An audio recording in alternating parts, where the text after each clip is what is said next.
Сәлеметсіздер ме? Бүгін қойдың іш майына піскен сочный люля кебаптар пісіретін боламыз. Мен сиыр етін пайдаландым. Оны алдын ала тартып, тұз, паприка, қызыл және қара бұрыш саламыз. Пиязды майдалап тұрып тураймыз.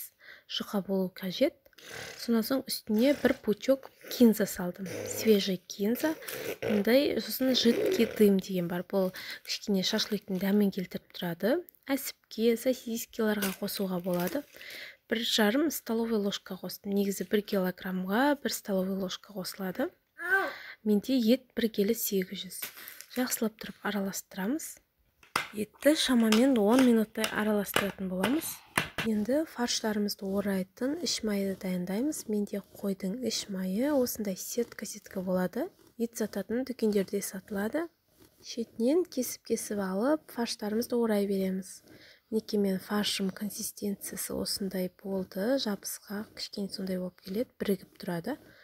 Енді оны іш майларыма салып, ораймын. Мен жалпақтау қылып жасадым. Көлемін үлкен қылып, себебі піскен кезде олар өзде формасын кішірейтеді. Сондықтан үлкен қылып жасадым. Мен алдын ала ағаш шпажкаларды 20 минутқа суға салып қойдым, духовкада күйіп кетпес үшін. Енді оны кебаптарға тығып шығамыз. Люля кебаптарымызды духовканың решеткасының үстіне қойып, 35-40 минутта пісіріп аламыз.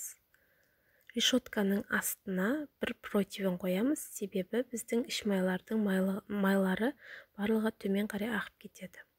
Мінекей мен осылай орап шықтым. Сыртындағы іш майлардың майлары ағып кетеді, пленка болып қалады, ал іші сочный болып, өзінің майы, согымен тұрады. Өте дәмді ас болсын.